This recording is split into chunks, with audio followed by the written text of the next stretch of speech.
Hello, it's Linda Francis Lee in NYC, and today I'm going to do a reading from my new book, Emily and Einstein, A Novel of Second Chances.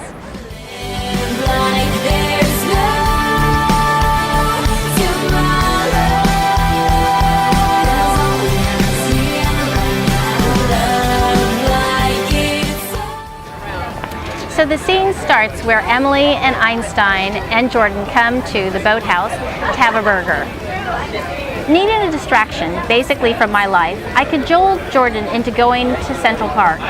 It was Saturday, the weather finally warming up. We ended up at the boathouse for lunch. Since Einstein was with us, we sat outside and ordered burgers and fries from the cafe. Jordan leaned back in her chair, her face lifted to the sun. It was good to see my sister at ease, her laughter hinting at someone I didn't really know beneath her confrontational surface. Abruptly, she leaned forward, a gleam in her eye. "Let's rent one of those boats and row out on the lake." Central Park was a miniature world filled with wonders one would never guess could be found in a rectangle of trees and grassy lawns rolled out in the center of a city made of concrete and steel. There were the stone towers and crenellated battlements of Belvedere Castle, high up on a granite hill overlooking the Turtle Pond, and the open Delacour Theater that hosted Shakespeare in the park.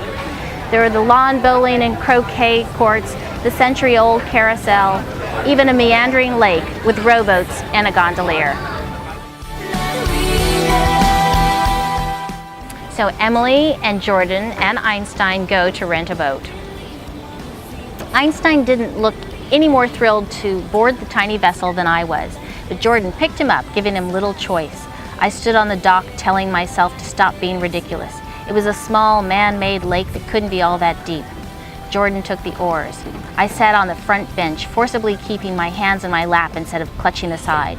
Einstein looked over the edge with a grimace of distaste.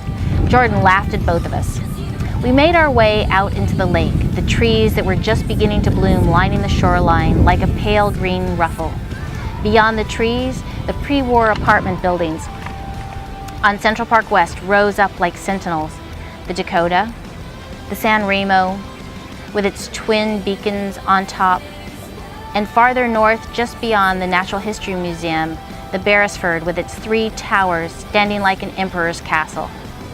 With each oar stroke through the water, Einstein became more relaxed, carefully making his way over my bench to the bow of the boat.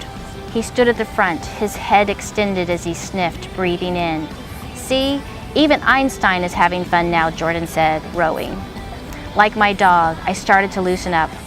"This was a good idea, Jordan." So we've made it back to shore, and I hope you enjoyed the reading. This is Linda Francis Lee in NYC. See you next time.